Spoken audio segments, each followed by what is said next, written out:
Religion is never the problem. It's the people who use it to gain power. Hi guys, welcome back to my channel. Peace of Lee. This is Lee. Thank you for checking in. Um, Today, as you saw in the title, we're going to talk about religious narcs. Now, I couldn't wait. I couldn't wait to get to this video because this is a big topic. Religious narcs, for me, are one of the main narcs that I see. Like, if we was to do, let's say we do a little tier, they are top tier. They are definitely top tier. Definitely top tier. And I have a story about this one as well.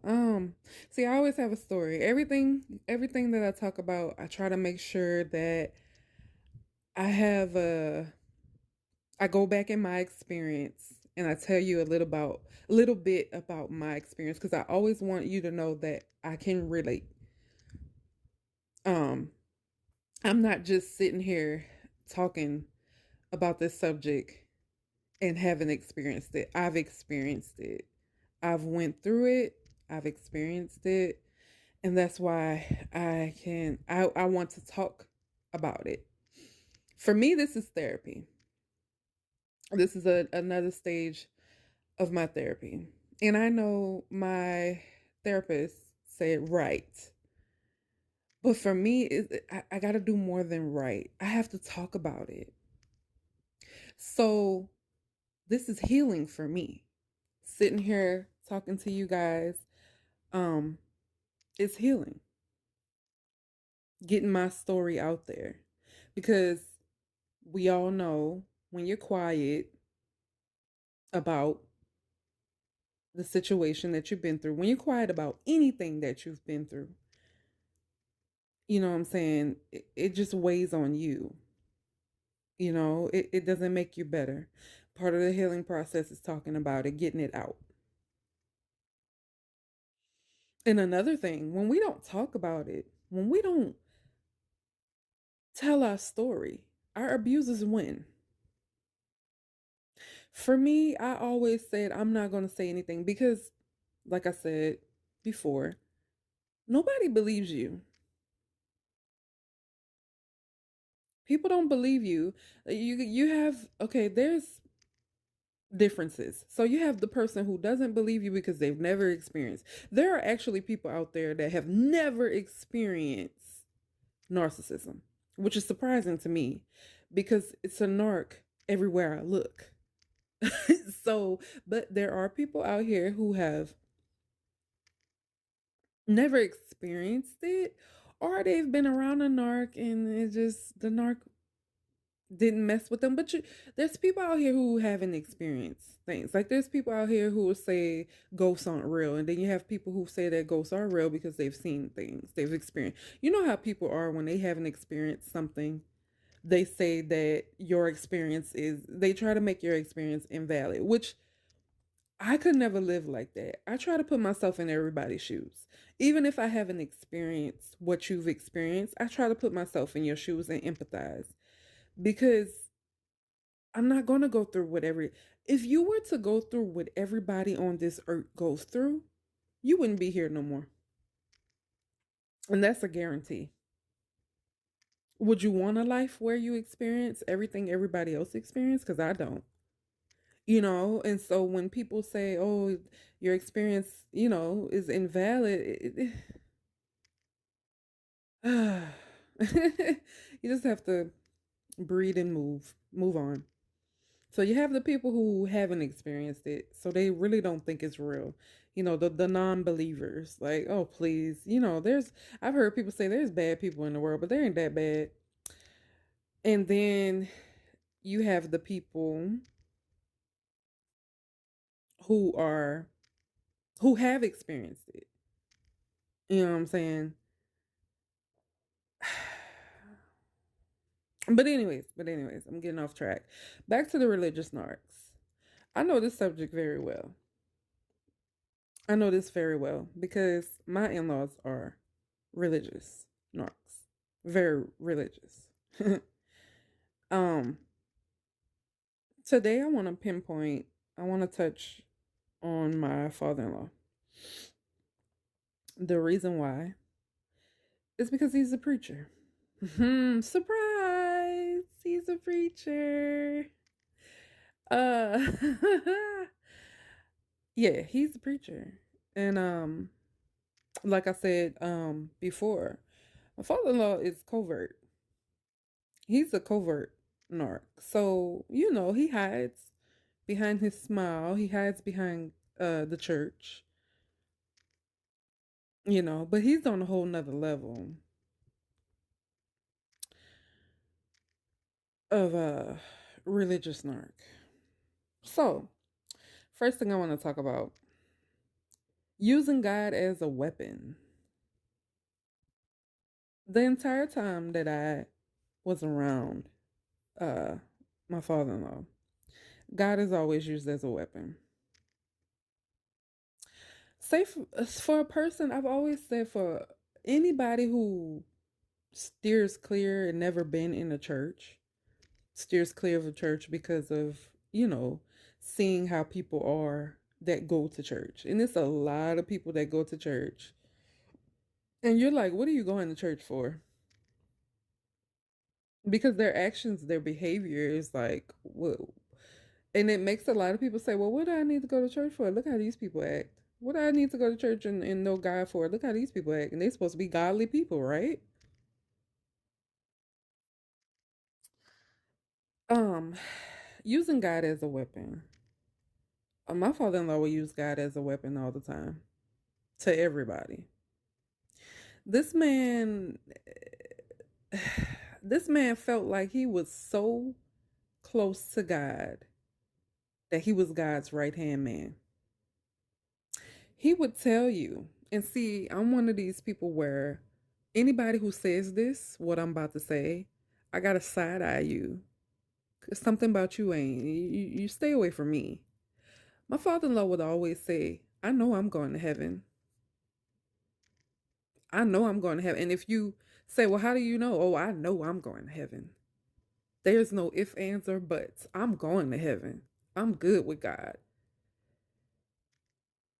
And I used to be combative with him about it because first of all, how can you say you know you're going? You can say, I'm working, I'm trying to get my life together so I can go to heaven. You could say, I want to go to heaven.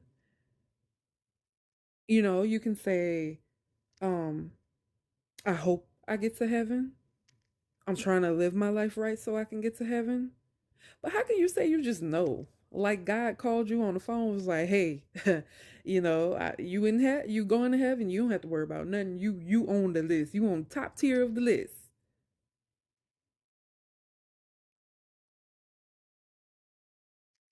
So that was one of his ways of using God as a weapon, telling people, "I know I'm going to heaven," and then turn around and telling you, "Do you know? Because I know I'm going. What about you?"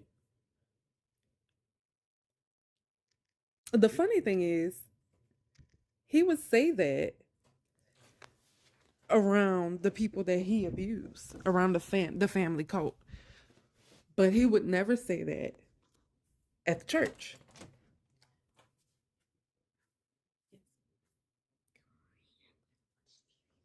Okay.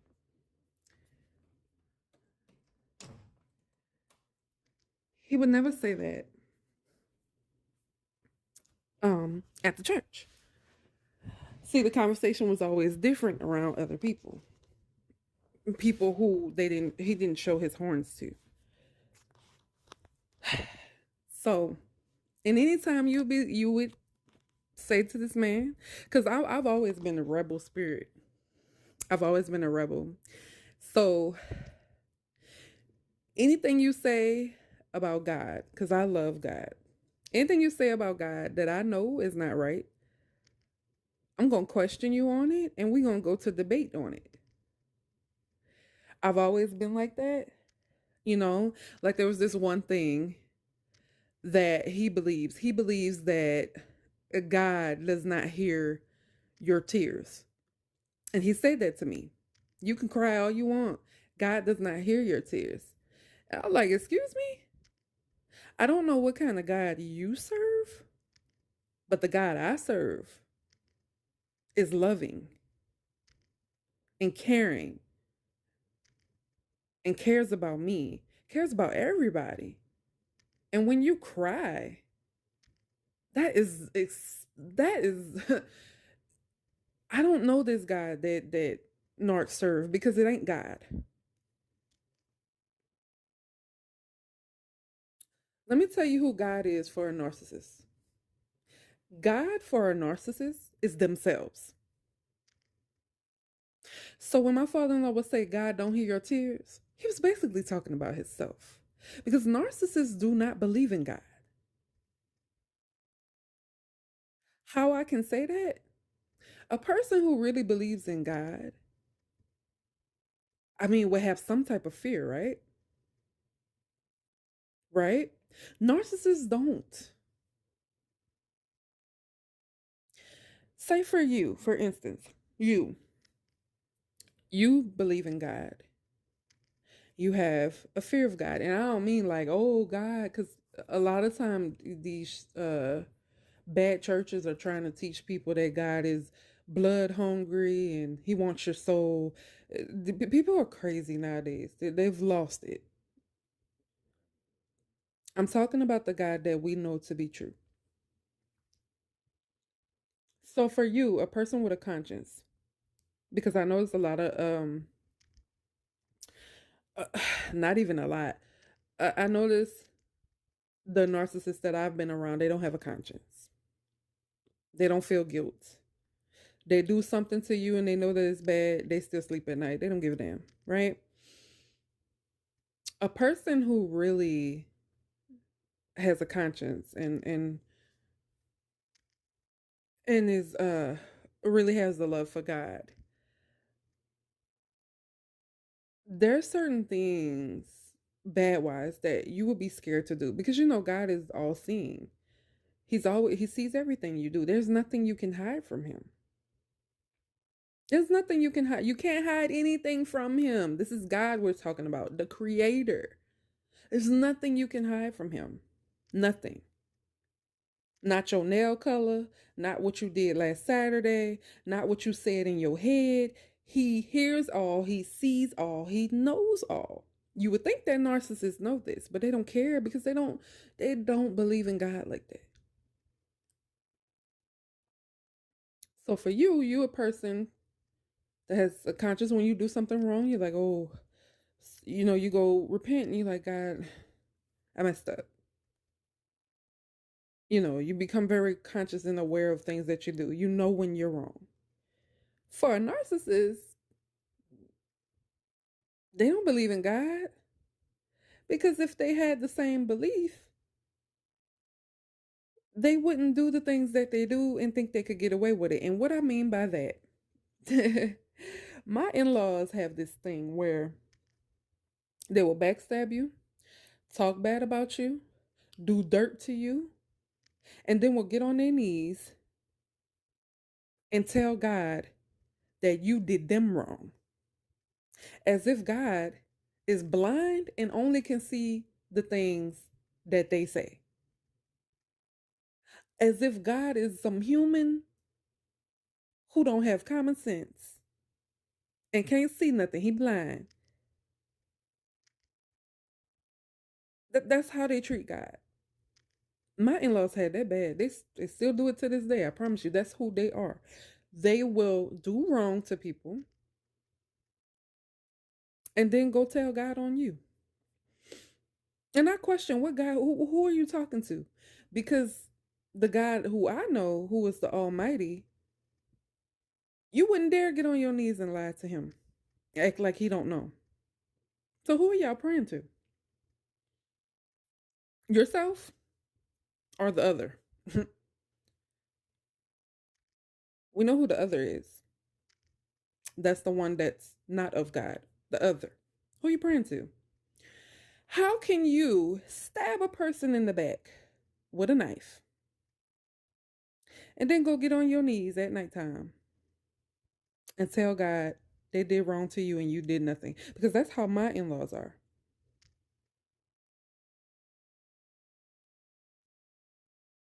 That's exactly how they are.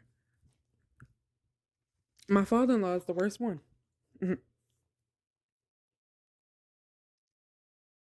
Because, like he said, he know he's getting into heaven. He got the ticket. He got the golden ticket. He already know. If he was to go today, he going straight to heaven. That's what he believes, and it's scary. That is scary that there are people who actually think like that. They think that I can do all this wrong to people, and I'm getting away with it. In their mind, they're not doing wrong to you. They're doing right. They're doing God's work, because that's what my in-laws believe. That they're doing God's work. You're wrong and they're right. That's some dangerous people. Then my father-in-law has this thing about God's gonna get you. I'm so tired. I was so tired over the time that I was around them. And like I said, I was around them for years before I woke up, before I had my awakening. Everything is God's gonna get you. And I used to talk back. I used to say, well, he gonna get you too. I mean, if he gonna get me, he gonna get you. I mean, you know better than me. Sin is sin. Everything is God's gonna get you. And the main times he would say God is gonna get you is because you did not do what he wanted you to do. Like I said, narcissists think that they are God. They do. How can you tell a person that God is going to get them because they don't do something you want, not something that God willed them to do, something you wanted them to do, like something simple. I want you, let's say, for instance, I want you to go take my car to get the tires replaced. As an adult, you have a decision whether you want to do that or not. You can say yes to your parent or you can say no. You're an adult. You don't have to do that. It's their car. I can see if you're helping. Maybe your parents are bad off and they can't drive. That's different. But when a person comes to you and say what you're going to do, you're going to take my car and get the tires changed. And you say no. And the first thing this person says, oh, well, God's going to get you. How is God going to get me for telling you no? How is God going to get me for not doing what you wanted me to do? Everything was God's going to get you if you don't do what I say. Like for my husband, if you don't leave your wife like we want you to do, God's going to get you. You're not going to be blessed. That is the system of control, people. Again, I'm going to read that quote from earlier. Religion is never the problem, and it isn't. Whatever religion you want to be in, that's your business. The problem is when people use it to gain power over you. Everything that you say no to, if a person could say, well, God's going to get you. And I'll change it. I'll even let me think of another scenario where he would say that. Okay, this scenario. So remember I told you guys in my first video uh that my brothers, my husband's sister is a overt narcissist. She does a lot of things to people. She has this thing where she says, I'm gonna get you and I don't even have to touch you. And she right. She will get you without touching you because that mouth of hers, the lies that she spews and everything else. I never wanted to be around her. Never. Because of how she is. I don't like you.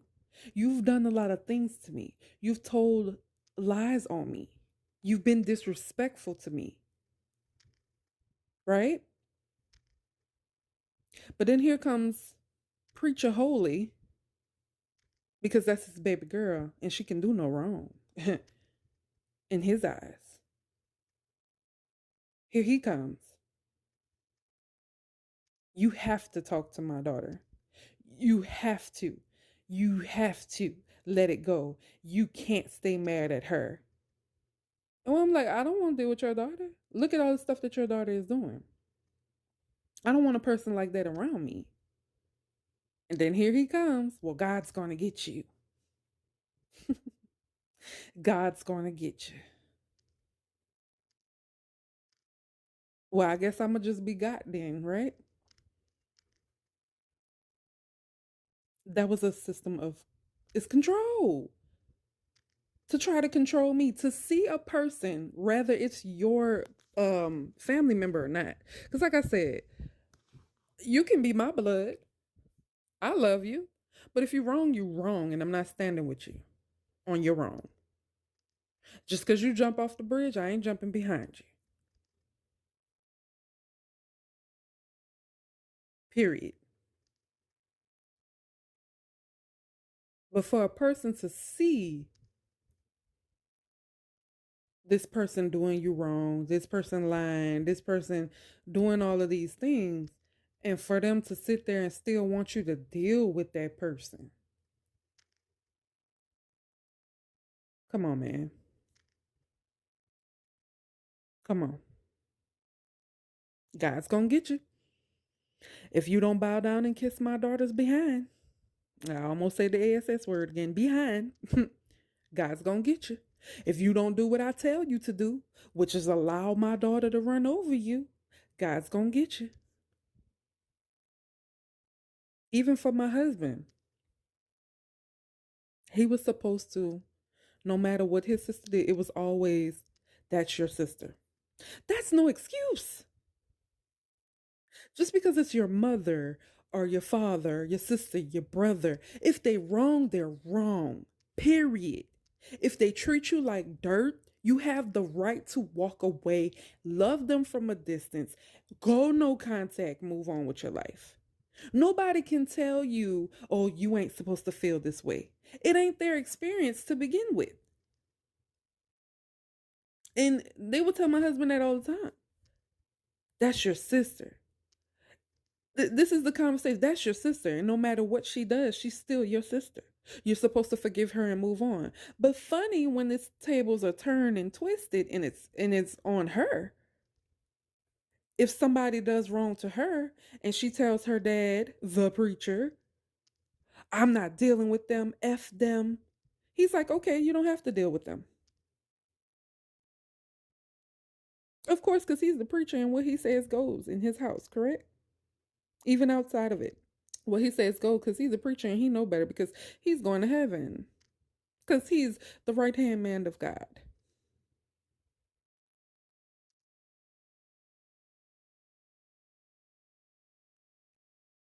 God's going to get you. God is going to rip you apart for being abused by other people. I don't know what God y'all call y'all self-serving, but it ain't no God that I know. The disrespect these people have for God. You disrespect him every time you try to humanize him and make him seem like he's a sinner.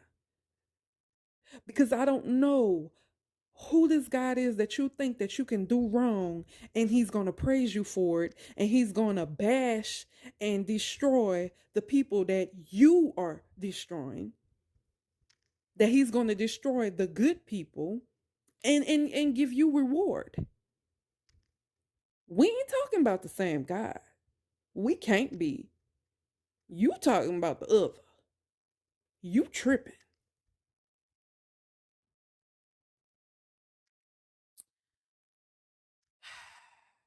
All right, moving on, y'all. Sorry.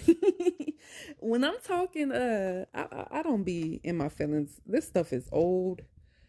I've healed through it, but I have to. I can't talk about this stuff and be laughing and giggling and happy, because I have to get it out to where you understand. You know what I'm saying? A lot of times, in in my world, when I'm talking, people think that when I get to talking like that, people think, oh my gosh, she's upset. Calm down. We didn't mean to make you upset. We just, no, I'm not upset. I just have to put it out there like that because it's not a game. These people are really out here destroying good people. And they think they have the right to do it. They think they're above God. They think they are God. So I have to talk like this to let you understand this is not a game. They are really out here. This is the other. This is his minions. And they're really out here to take your light. That's what they're here for. They have sold their soul over. And their job is to destroy yours. These people are in your church. These people are at your job. These people are in your family. You walk past them in the grocery store. This is real. And if you allow them to have your life, best believe they're going to take all of it until you die, till you kill yourself.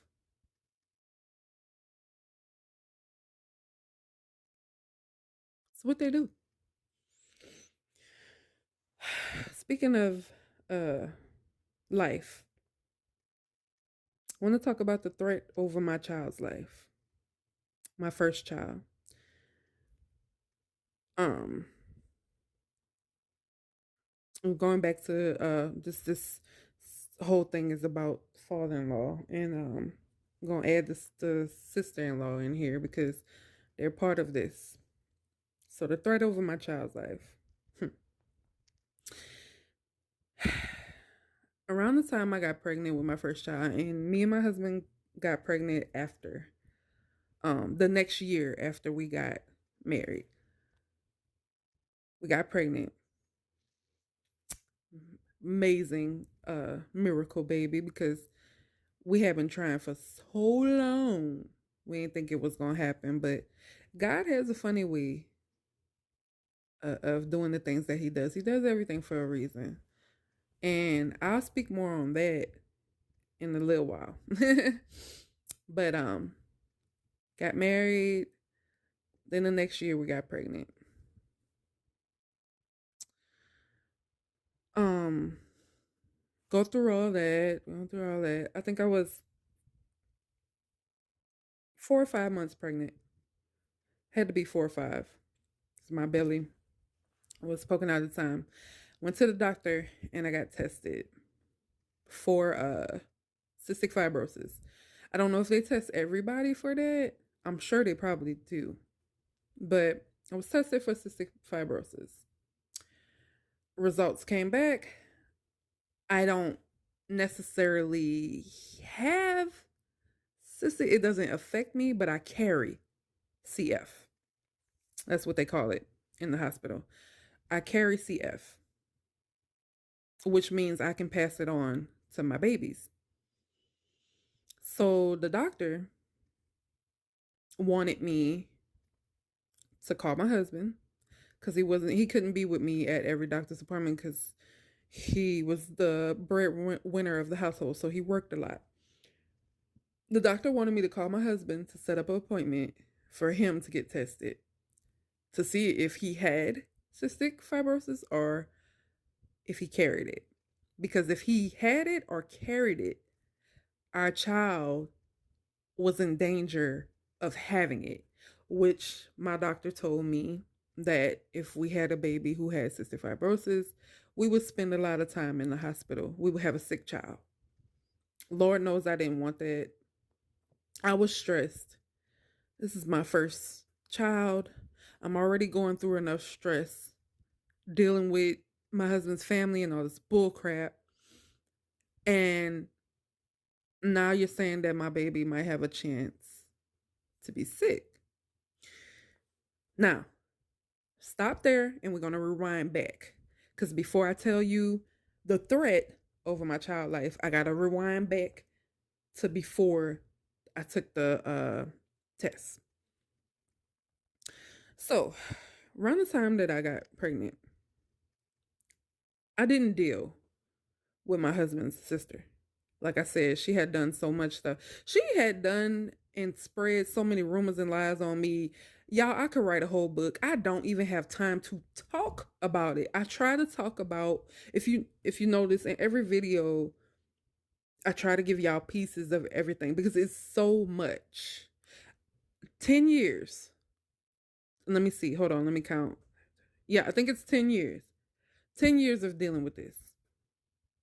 Right? It's so much that I really don't even, I can't take y'all time like that. It's ridiculous. But I will put pieces in every time I talk about a subject, I'll have little pieces.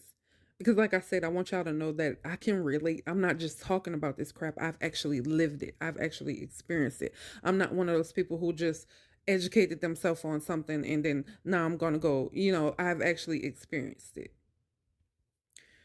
So rewinding all the way back, I was not talking to his sister. I didn't want to have nothing to do with her. Sick of her foolishness, sick of the games. I don't want nobody around me that's like that. You know what I'm saying? Stay the hell away from me. I pay her dust.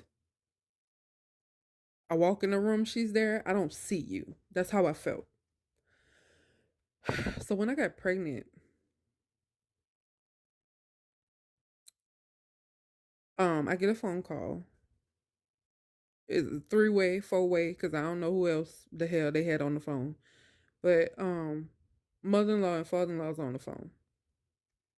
And they want to talk to me. Oh, what for? I mean, I already knew. I ain't stupid. I seen how they operate. They were being nice in the first part of the phone call.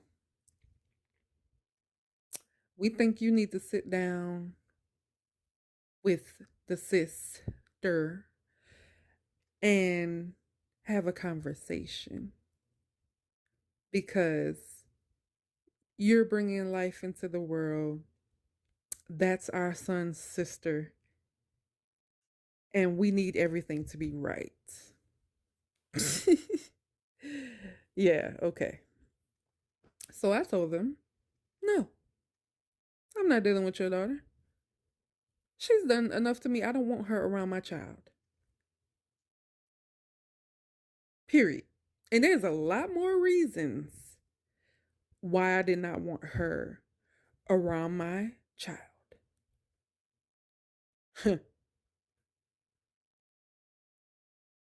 Please believe me, her track record with children, no ma'am, not around my children. So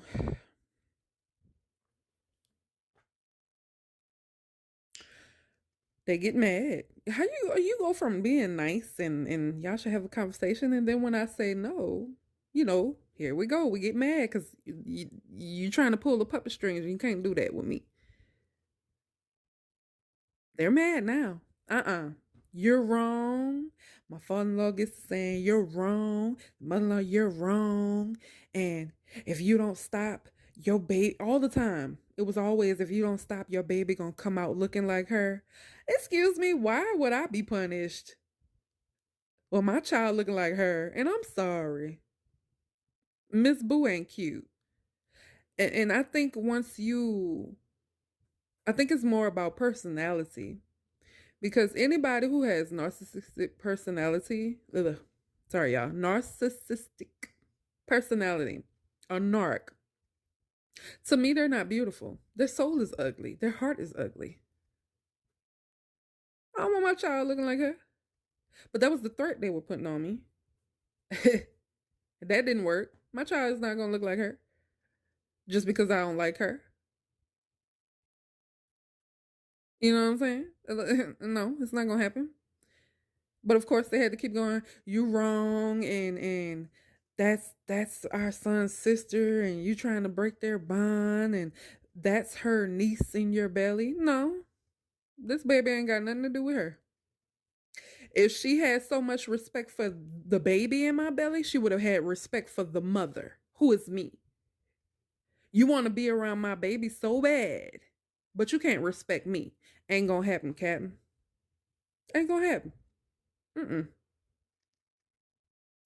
So the next thing, and here we get to the threat over my child's life. The next thing they say, and using God, because we're still talking about the religious part, how they use God as a weapon. You know God don't like ugly. God is not going to be pleased with you. And something's going to happen to that baby if you don't fix this. Hmm. Let me tell y'all something. At that point, I called bullcrap, right? But when, I mean, it pissed me off. I was angry. How dare you put something on my child's life because I won't let your daughter, who has a bad track record with kids and who doesn't like me. And I don't know about y'all, but I have where I grew up and I've experienced it. I'm sticking with, if a person don't like the mama, don't leave the kids around them. When people don't like you, they will attack your kids. I've seen it firsthand and it has been done to me. Because there's certain people that didn't like my mama and they were horrible to me because they didn't care for my mother. Please understand that people are like that. So because I would not comply and do what they want me to do, which is, like I say, a system of control, they put bad wishes, bad everything on my child, on my unborn child. And at first I was like, I went off, I'm mad, I don't want to hear about this, right?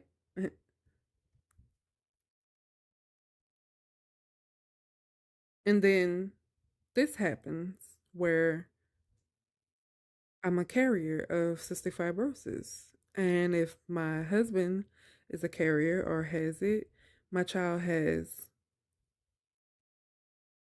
a way of being sick, a sickly child. And I remember when I got home that day, I fell on my knees and I started to cry. Because, mind you, yes, I am not a weak person, I'm strong, but I'm being abused and it's starting to get to me. I fell on my knees and I cried to the Lord and I said, Lord, why are you letting them have their way? I started to become really angry with God because I was like, why would you have these people who you know are bad to put curses over my child. Why would you let them have their way?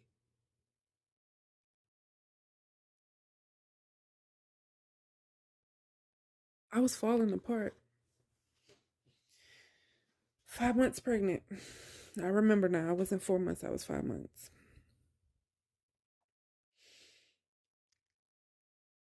So I went to my husband and I told him. And what used to make me so mad is everything I tell you, don't tell them. But at that time, he was blinded to everything. My husband couldn't see who his family was because they had groomed the situation. We love her. See, behind in front of him, it's always we love her. How's she doing? We love her. Give her this. Da, da, da, da, da. It's always love. But then when he's going to work, and like I said, he worked a lot. When he's going to work, it's a different story. When he's not around, it's a different story. I knew things that were said about me because I had a source, we'll call it. And I'm not going to talk about my source in this one because I want to stick to uh the religious narcs part. Like I said, I have a lot to talk about. It's whoo, if I wrote a book, I'm gonna need to write more than one book because it's a lot. Um, so I told my husband, and of course he goes tell them. You know what they did? They used that because that's exciting to them. Oh, something might be wrong with the baby. Well, that's what she get because she won't talk to my daughter. They use that and told my husband he doesn't have to get that test. His own mother, you don't need that test. You don't have to get that test. You don't have to take that test. And I don't know exactly what in the world they actually told him because they would have these little family meetings without me because they know me. I call a spade a spade. And if I smell bullcrap, I'm going to call out bullcrap. So since they know they still had a handle on their son, they still had control on their son, the scapegoat son, who wasn't awoke, he was asleep. They knew they couldn't have me around in these little family meetings. And they used the fact that the sister-in-law was in the medical field or is in the medical field. Use that to attack the situation. I know what I'm talking about. You don't have to get that and blah, say, this and blah, say, that. And he fell for it. So when he did come home, we got into it. I called him every name in the book. How could you be so dumb? This is our child. Do you need to listen to what the doctor says, not what the hell your family says? It was bad, y'all. It was very bad. It was bad. These people had, I didn't realize how much power and control they had over my husband. Because in my husband's mind, and I'm not just speaking off of how I feel, I'm speaking off because we've had conversations about this after the fact. We've had healing conversations where we have laid it all on the table. And in my husband's mind, he's thinking because, he's grown, has been all he's known. This is his family. They have groomed him to believe that we love and we care about you and nobody else loves and cares about you the way that we do. System of control. They had him believing that I was the bad guy. And that they loved and they cared about me so much and that I was the one not loving and caring about them. Oh, it's real. It's real. Yes. I've been asleep before, so I know how that people can have your mind.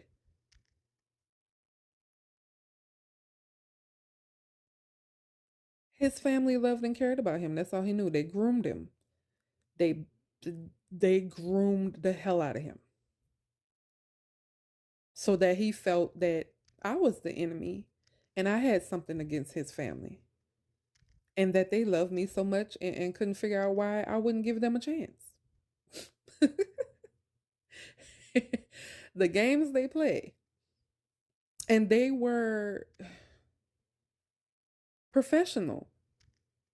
And I can tell you that because it's somebody that I know, and I can't say her name, but she's older than me. I can't call her elder because she's not that old, but she's very experienced, and she's been there um for me and my husband since before we got married.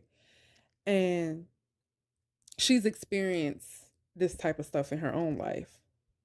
So when I came to her, she already knew, like, yeah, I know. And I understand. Because I felt like nobody understood me.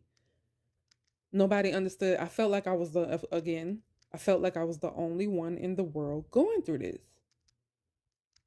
My own hurt, feeling my own hurt, right?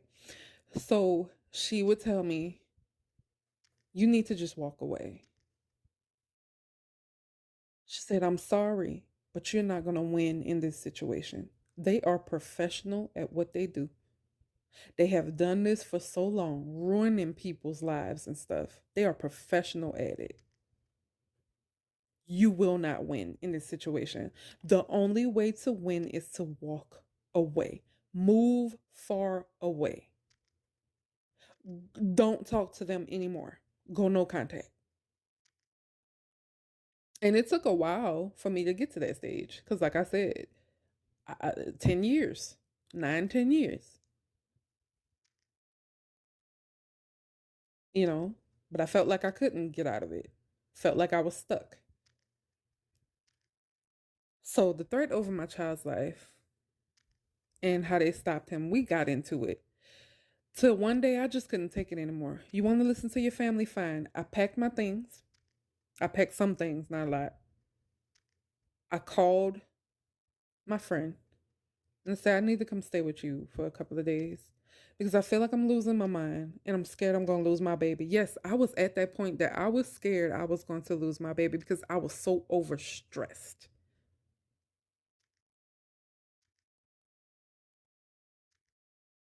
So overstressed and hurt. Nobody understands the hurt that you feel when you deal with narcissistic abuse. It's a different type of hurt. It's a different type of pain in your belly.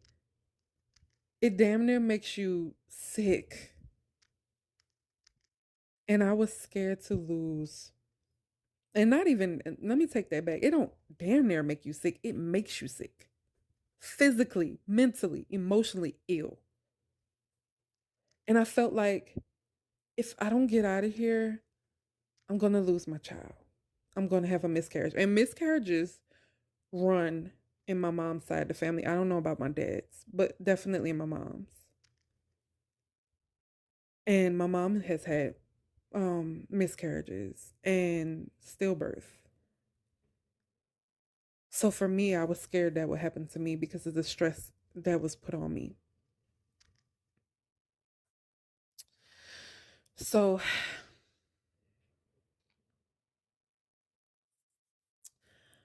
I left. I'm gonna get into this real quickly because I see my time is going up and up and up up. Go to my friend's house and stay there because me and my husband aren't getting along. He think his family is right. He thinks that I'm trying to keep the baby away from them. They love me so much and he don't know why I'm acting that way. Blah blah blah blah blah. It's easy. It was very easy for y'all to get that on him when he was working. It was very easy for y'all to put that narrative out there because he works. Don't come home till nighttime. So it's very easy for y'all to make it seem like I'm the issue. So hmm, I get a phone call one morning. I don't know if it was day one, two, or three. It could have been because I left for maybe 3 or 4 days before I went back, which is crazy because I should have left for good. Um,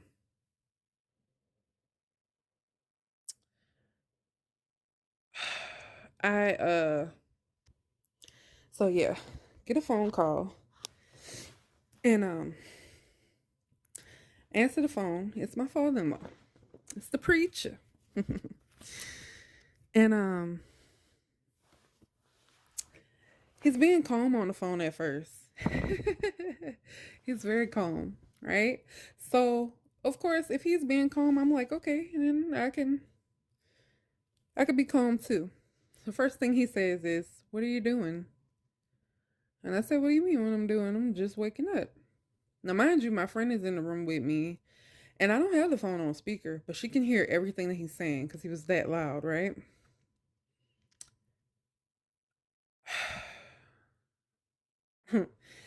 He's like, "What are you doing?" And I'm like, "Nothing, just waking up." He goes from "What are you doing?" to the mean voice. "No, what are you doing? Why did you leave my son?" I'm like, "Excuse me?" I couldn't even get a word out because he starts going off. "Don't you know he's a man? He's a man. He can do whatever he wants. You don't tell him what to do." And this, that, and the other. And oh man, I can't even remember everything he said because, child, my blood pressure ran so high. And I'm trying to keep this baby in my belly from feeling my anger. This man was literally yelling at me on the phone and you mad at his sister and that's his sister and you can't change this and this, that, and the other and no woman is supposed to leave her husband and what are you doing over there? Are you talking to another man? And it just, I mean, going off. So I went back off. I told him I didn't know who the hell he thought he was talking to. I said much more than that, but I can't say that on this platform because, yeah. If you a person who gets mad and uses a lot of cuss words, then you can pretty much know what I said. And then at the end, I said, "And don't worry about my baby," because he said something about my baby. Don't worry about my baby. Y'all don't have to worry about my baby. You ain't got to worry about seeing her. Period. And I hung up the phone. Now, here's where it gets good. Not good in that sense, but here we go. So he was there by himself. And this is where the game is played. He was there by himself when he called me to go off on me and cuss me out. And my friend was like, "Why are you putting up with that?" I could hear him. And she was on the phone. She tells me that the person that she's on the phone with could hear him as if he was in the house with us. She said he was very loud. I heard everything. And nobody has the right to talk to you like that.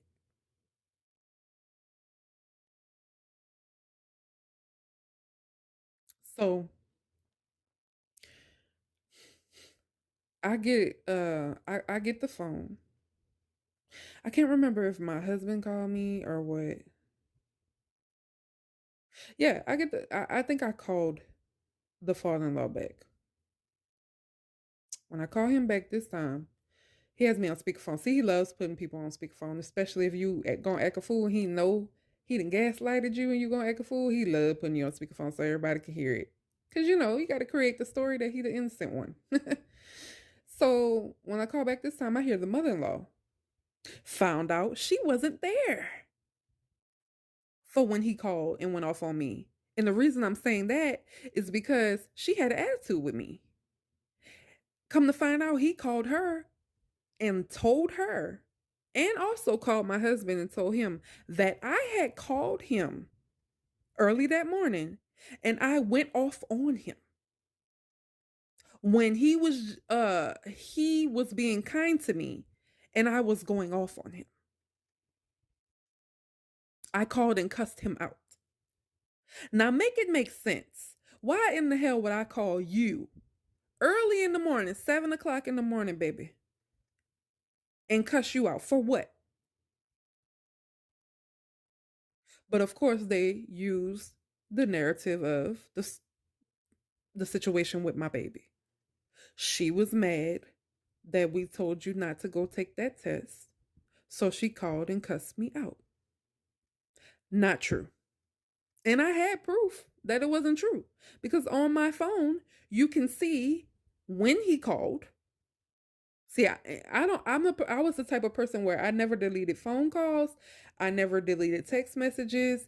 And I always could call my provider, my cell phone provider, and say, hey, can you send me my records? Because I was the type of person where I felt like I can always prove myself, right? I had the proof. But in this situation with a narcissistic family, it doesn't matter. They don't give a damn about your proof because the plot is to get rid of you. That's what the sister-in-law said. So it doesn't matter if you have proof. Nobody wants to see it. They don't give a damn. You need to get out. So we got to do everything to get you out of here.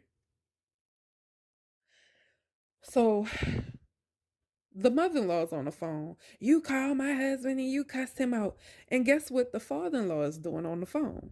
He's being nice. He's like, I love you. I would never call you. I can't believe you called me and cussed me out like that.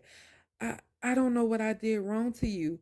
When I tell y'all, I could have flipped over and spit fire. I could have flipped over and spit fire.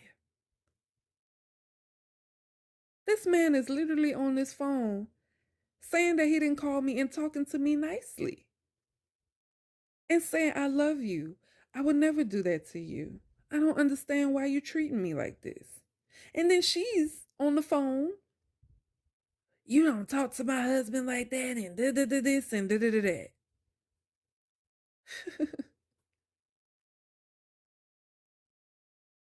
Get off the phone with them. I hung up in their face. Because at that point, like I said, I could flip over and spit fire. That's how heated I was. Because again, a person is lying. Back then, you lying on me would cause me to want to blow up the whole world. That was one of my things. I don't like when people lie on me. And back then, you could cause me to be very angry.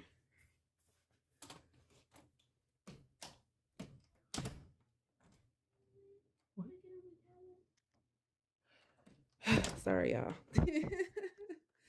Told y'all the kids are home from school and they ain't got nowhere else to go. So,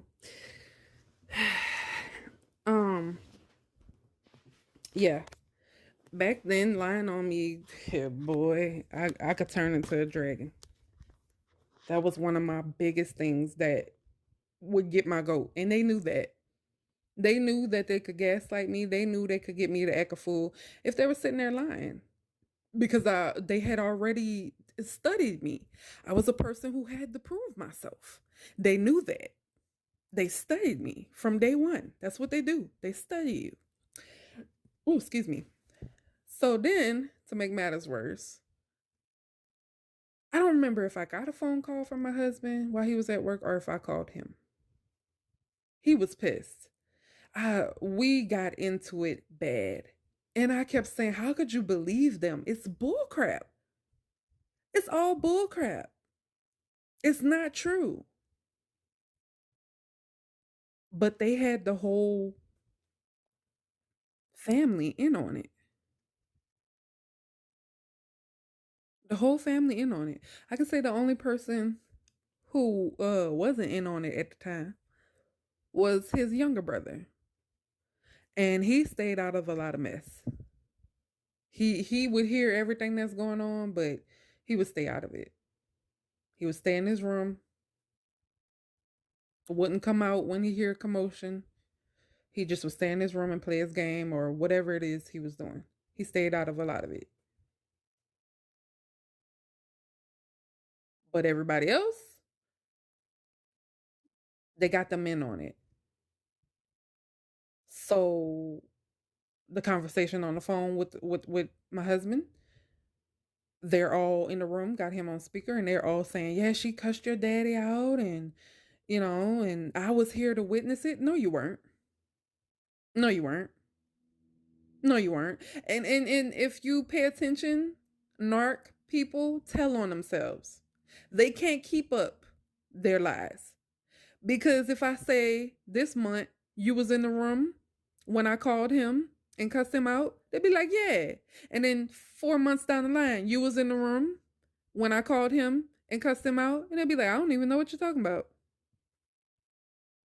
And then a year from now, you was in the room when I called him and cussed him out. I didn't even know you had cussed him out. See, they're not consistent. And they weren't consistent. I had to wait a while for a lot of things to be proven that I was innocent, but it was always worth it when everything was found out. When my husband finally found out everything that I said, everything that I was telling him that they were doing behind his back to me and towards his children, it was worth it. The wait was worth it. Even if you thought, because I've even said that to myself, why the hell didn't you leave a long time ago? I mean, if he's going to vouch for his family, why you didn't leave a long time ago? And I question myself that all the time. But then again, I remember when God sat me down, when God sat on me and told me that what I went through was not for me. It was for me to help someone else. Like I said, I was very selfish. Everything was about me. My pain, everything. I don't care about nobody else. This is my pain, and I want it to be over with. I prayed for a long time, years, to get out of that situation. I felt stuck. What is wrong with me? Why won't I just leave? And when I do leave, why do I keep coming back? What the hell is wrong with me? Am I crazy? What is wrong with me? And like I said, if you don't know, you don't know.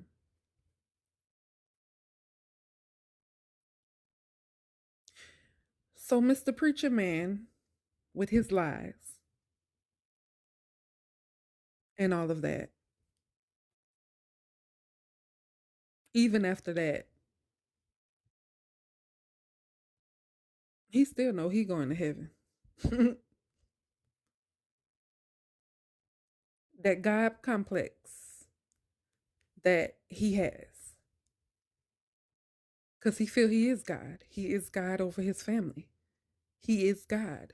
And you either do what I say or God's going to get you. You do what I say or God's going to smite you. For me. That's how he felt. If you don't do what I say, God is going to take care of you for me.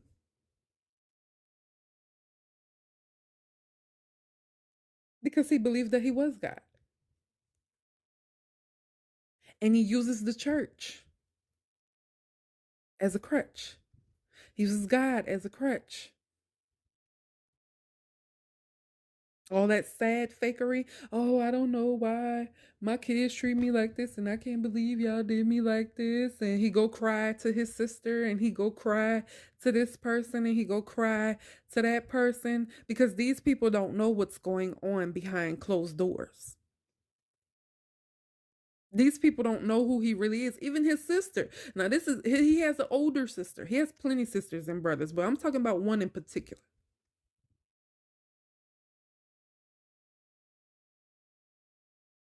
She can't see what he's doing behind closed doors. Or maybe I'm wrong. Maybe she knows exactly who her brother is. And it just doesn't matter. Because for a lot of people, they see what their siblings or their spouse, whoever, is doing, and it doesn't matter. Because they're going to ride with them. And most of the time, the reason why people around the narc don't care what they're doing or they side with them is because most of the time they're narcissistic themselves.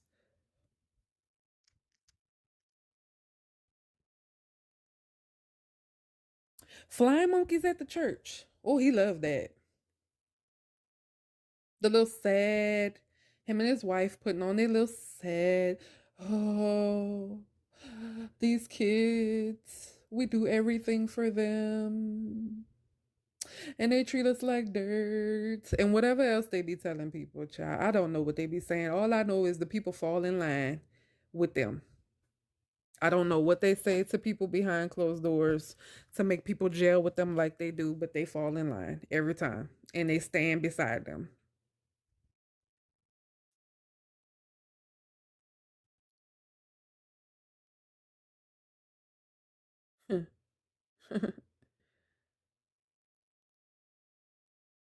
The preacher.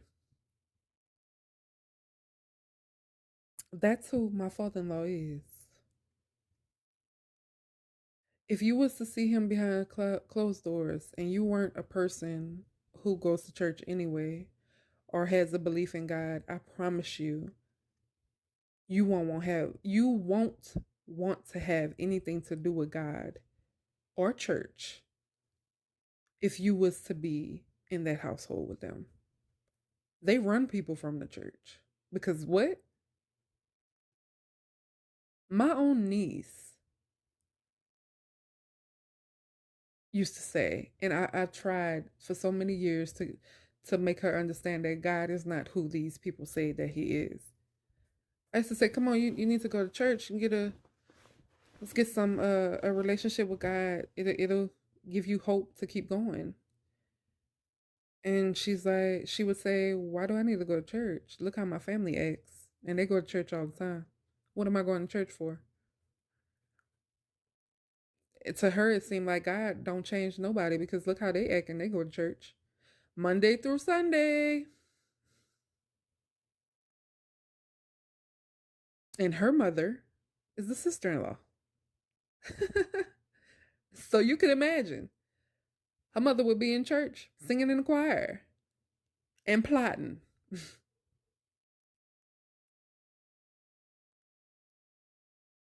So, like I said, the religious narcs, they use God as a weapon.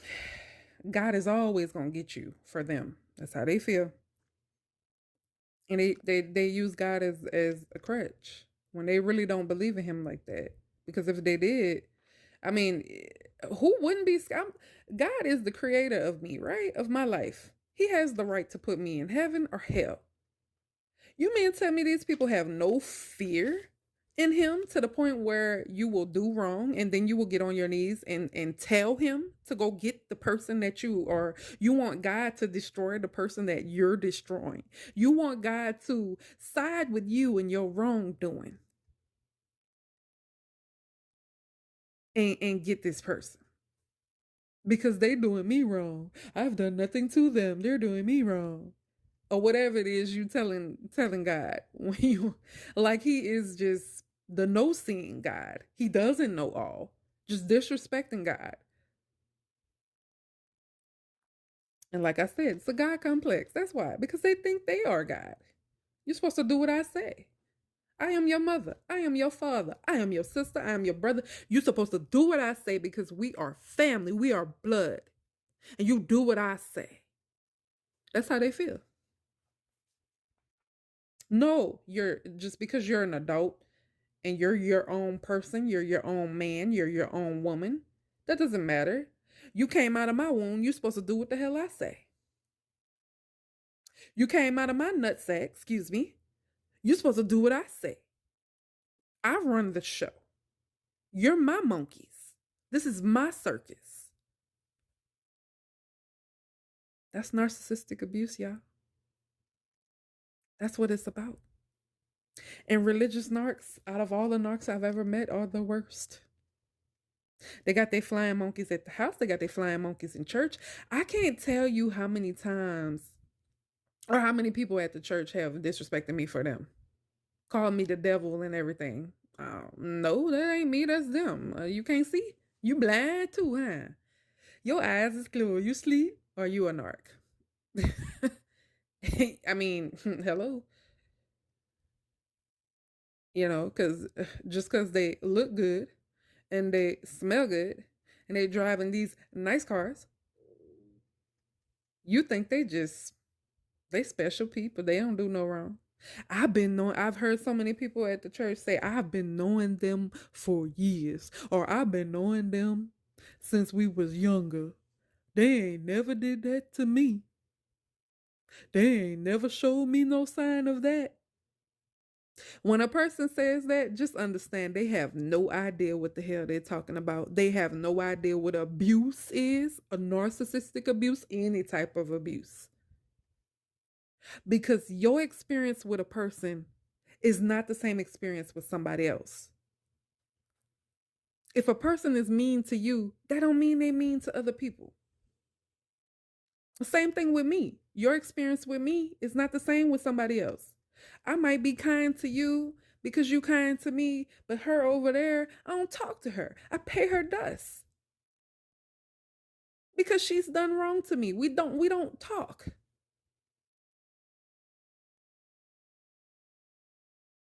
Everybody's experience is different.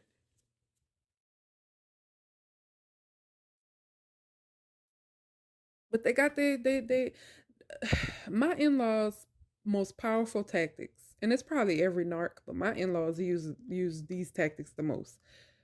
Religion,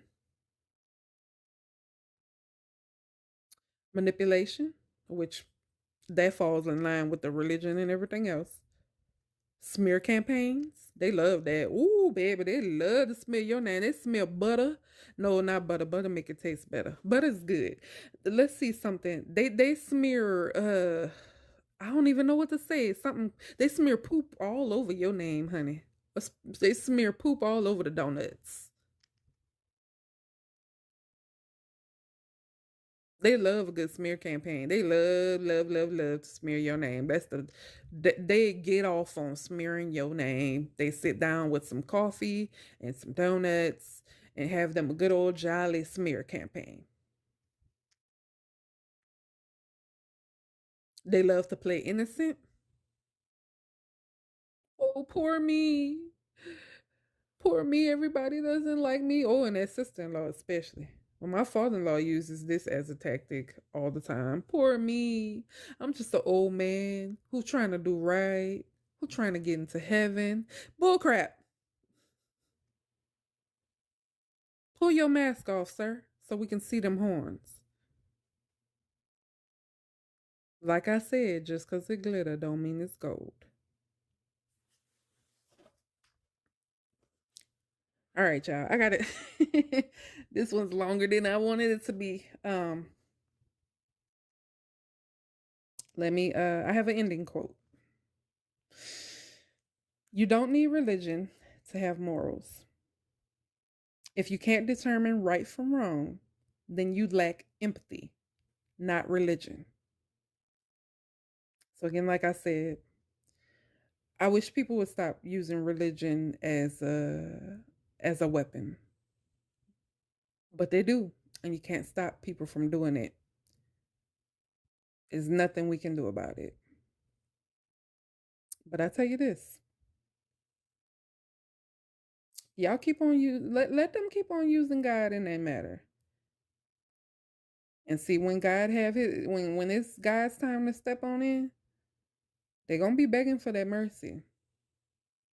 So they can keep thinking they tricking God, all these religious narcs, and using him as a scare tactic. You keep on. All right, guys. I'm gonna go ahead and end it there. Thank you for listening to me. Thank you for coming into my channel. Please like, subscribe, comment, leave your comment down below. And put on your notification bell so you make sure that every time I post a video, you get a notification to your phone or to your computer. Thank y'all for tuning in. Bye.